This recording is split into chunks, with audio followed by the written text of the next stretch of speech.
السلام علیکم ورحمۃ اللہ وبرکاتہ۔ یزید کون ہے؟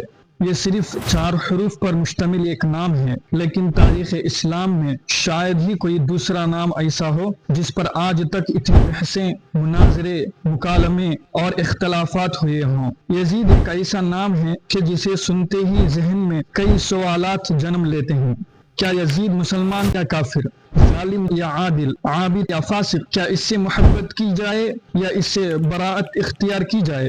آخر یہ کون تھا؟ جب یزید کہا جاتا ہے تو اس سے مراد مشہور اور معروف صحابی کاتب وحی حضرت سیدنا امیر معاویہ رضی اللہ عنہ کے اولاد میں سے ایک ہے۔ قریش میں 2 خاندان مشہور ہیں، ایک بنو امیہ اور ایک بنو ہاشم۔ یہ 2 خاندان عبد مناف پر جا کر ملتے ہیں۔ عبد مناف کے 2 بیٹے، ایک کا نام شمس اور ایک کا نام ہاشم۔ بنو ہاشم انہی کے اولاد میں سے ہے اور بنو امیہ شمس کے بیٹے امیہ کے اولاد سے ہیں۔ بنو امیہ کی خلافت سیدنا امیر معاویہ رضی اللہ عنہ سے شروع ہوتی ہے اور یزید ان کے اولاد میں سے ہے۔ یزید کی پیدائش سن 646 عیسوی دمشق میں ہوئی، وفات سن 683 میں دمشق میں ہوئی۔ یزید کے والدہ کا نام میسون بنت بہدل ہے، لیکن سوال یہ ہے کہ تاریخ میں بے شمار بادشاہ، ظالم، عادل اور حکمران گزرے، پھر آخر یزید ہی کا نام سب سے زیادہ کیوں مشہور ہوا؟ اس کی سب سے بڑی وجہ یہ ہے کہ یزید کے دور حکومت میں امت مسلمہ پر ایسے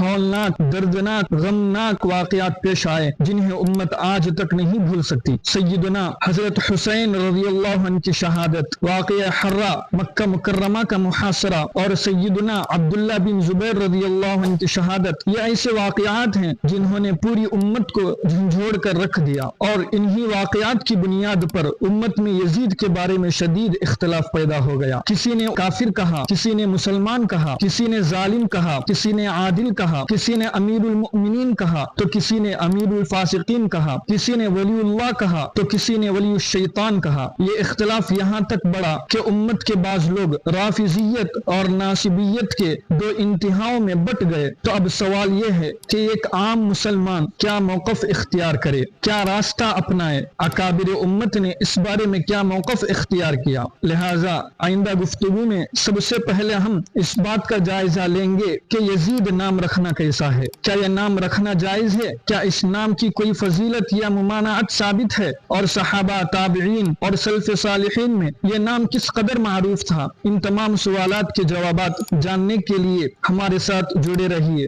اگر ویڈیو مفید لگے تو اسے دوسروں تک پہنچائیے تاکہ امت افراط و تفریط کے بجائے علم اور انصاف کا راستہ اختیار کرے۔ وآخر دعوانا ان الحمد للہ رب العالمین۔